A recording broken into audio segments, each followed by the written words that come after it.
When I rebound to 10, I'll sell. Here's a great rule. Somebody buys a stock at 10, and it falls to 6. They say, if it gets back to 10, I'll sell. Now, I think the math, 4 and 6, I can handle this level of math. I think that's about a 66% return. You ought to buy it. If you think it's going back to 10, you ought to buy the hell out of the damn thing. But they think if it gets back to 10, I'll sell. Now, what you ought to do is never put down a round number, because I think for the next 26 years, this stock will go between 5 and 9 1/4. It'll never get to 10. So maybe put 9 1/8 or 8 3/4. But just saying the stock, if it gets back what I paid for it, this is a very important rule. This is one of the key rules. The stock doesn't know you own it. Remember that. You could be a miserable person. You could have, never helped anybody, never done anything right, had 67 spouses, never done anything right. If you own Coca-Cola the last 50 years, it's gone up 300-fold. You could be the greatest human in the world, help Special Olympics, help the mentally challenged, help poor people, help AIDS people. If you own Bethlehem Steel, it's lower than it was 30 years ago. It's not your fault. Don't take this personal, But people treat stocks sometimes like their grandchildren or a puppy. I mean, they think the stock knows who you are. It doesn't work that way. Let me worry. I own conservative stocks. I don't have to worry. I own conservative stocks. I remember when Con Ed fell 80%, then tripled. Public Service Indiana went down 90%. Gulf States Utilities, Long Island Lighting. This may be an oxymoron. We had Quality Texas Banks that went to zero. We had Quality New England Banks that went to zero. These were companies that have been around for 150 years, 120 years. Saying I own conservative stocks, I don't have to worry. And I've seen a lot of people that inherit a stock from somebody. They'll say, my mother said on her deathbed, don't sell the Long Island Lighting. You always wondered, she's going to heaven, or hopefully where she's going to heaven. They talk about a Little League game or a vacation or a game of hearts they had, or imagine talking on your deathbed about Long Island Lighting. And you say, but you get these stories all the time. And I think your mother would have noticed, she wouldn't have sold at 29, but she would have noticed they had this little plant that was about $6 billion over budget. No one wanted it, and wasn't working, and Long Island stopped growing. So maybe she would have turfed it at 22 or got out at 18. She wouldn't have let it go to 4. So just because you inherit some stock and it's so-called conservative, like Eastman Kodak fell 75%, IBM fell 75%, don't tell anybody you own a conservative stock. Companies are very dynamic. I don't buy that argument. Here's a very dangerous one. Look at all the money I've lost. I didn't buy it. People do this all the time. They say, I didn't own Blockbuster, I didn't own Home Depot, I didn't own Toys R Us. Eric, it was very nice to say some nice things about when I came up here, and Manny has been nice to me. I literally, in one of my books, listed on 2 pages, in the 13 years I ran Magellan, I listed, I think about 200 stocks, A through L, on the New York Stock Exchange. They went up tenfold or more that I didn't own while I ran Magellan. I had owned lots of stocks.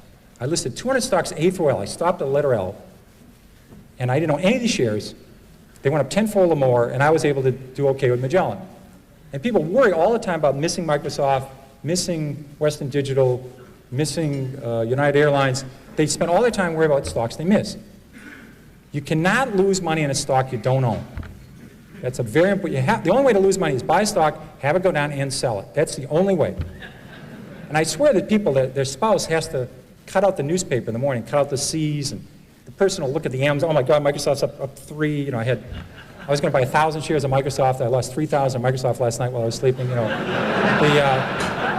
was going to buy 7,000 shares of National Semiconductor at 10. It's now 17. I just lost $49,000 on National Semiconductor. They do this all the time. They have to cut holes. Thank God Blockbuster finally went away, because that was early in the alphabet. People would always be looking how much they lost on Blockbuster. I missed that one. I'll catch the next one. That usually does not work. Toys R Us, there was a lot of copycats of Toys R Us. There was Child World, there was Lionel, there was copycats of Home Depot. Buying the next of something usually doesn't work. It's stock has gone up, I must be right. Stock has gone down, I must be wrong. I'm convinced that people do this all the time. They buy a stock at 10, they buy a little bit of it, it goes to 13. They now say they don't know anything more about it than they knew when they bought it at 10. They have no idea what this company does, but it's gone to 13. Now they take a second mortgage in their house and buy it at 13. The best thing that could happen for us is the stock go directly from 10 to 4 for these folks. You know. It's going to go to 4 eventually, but it goes to 13 in the middle. They're convinced now, they bought 100 shares at 10, now they buy 20,000 at 13. And all the fact is the stock went from 10 to 13 is it went up.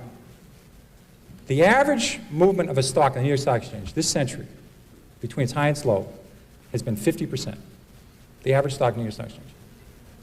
That means the stock started the year 20, sometime during the year sold 16, sometime during the year sold at 24, might have finished the year 21, might have finished the year 19. The average range of a stock on the New York Stock Exchange is 50% in 12 months, between its high and its low.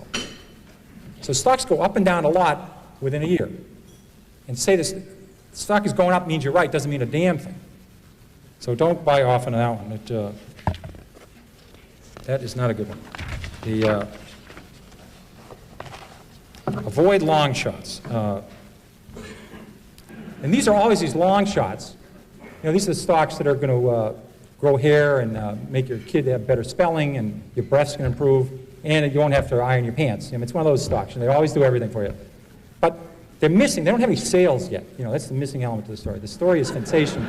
There's no profits here, no sales yet. But my God, if this works, it's going to be the next Xerox. You know, and it's going to help Murr and space and everything. You know, it's a very, very good deal. Now, this is not a long shot. This is a no shot. You have to separate these out. I've tried 30 of these. I have never broken even on a long shot. Never. I've made 25, 30 times my money on some stocks. I never thought about Sallie Mae or MBIA or Fannie Mae or some of the banks or Stop and Shop. I'd make 20 times the money, 30 times the money. I had no idea. I thought the stocks were going north. I had no idea. You look back 10 years later, you say, my God, I made a lot of money in this thing. The ones I went into thinking I could make 4 times my money, I've never broken even. So don't do the long shot, guys. They don't work. They simply don't work. And again, if a stock's 3 and it has huge potential, write down the story, take the stock symbol. If it's going to 300, it's okay to buy it at 15. Check in later. Check a year later. See if it's still listed. See if you still get a quote on it. See if they still have any earnings yet. But if it's going, write the story down. Some of these work. I haven't heard yet, but maybe they will work. But it's worth tuning in 6 months later. Don't buy it then.